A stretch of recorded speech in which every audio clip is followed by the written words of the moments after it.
in my free time, I like to buy cheap things on AliExpress and hack them. So I bought this as one of these projects. Now, for those of you who don't know, Mali is ARM's GPU.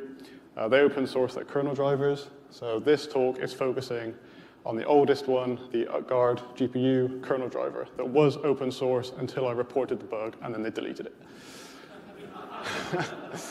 So they fixed it, right? So this is source code for the kernel driver, which was available. So if we do the following steps, we allocate some GPU memory using the Mali IOC Mem alloc command that I showed you earlier. Then we're going to call Mmap multiple times, which is going to increment the ref count, first of all, and set the VMA VM private data to be a pointer to the Mali mem allocation object. Then we're going to use the bug and spam Mali IOC mem free, which is going to decrement that ref count unconditionally, as we just saw. And then if we call like Mmap, or we just use anything that uses the VMA, that's a use after free. So there's two methods to exploit this. I am going to try and squeeze in both. Minka is the first one, I named it myself. It's a limited decrement primitive. So essentially, after the use after free, we have a bunch of dangling VMAs. We call Mmap on those, and we actually use the bug as a primitive.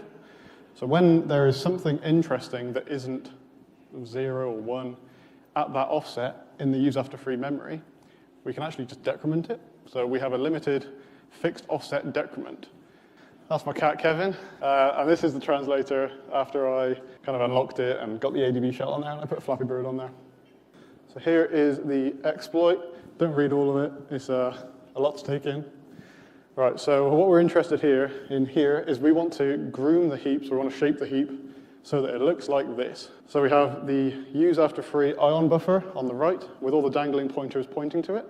We have the green arrow, which is the legitimate SG table associated with the ion buffer.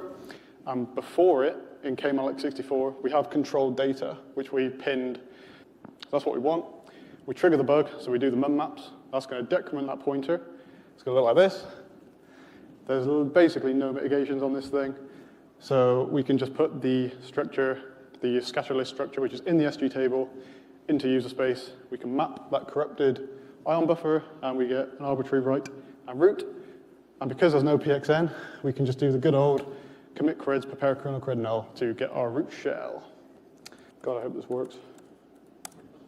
Yes, come on. All right.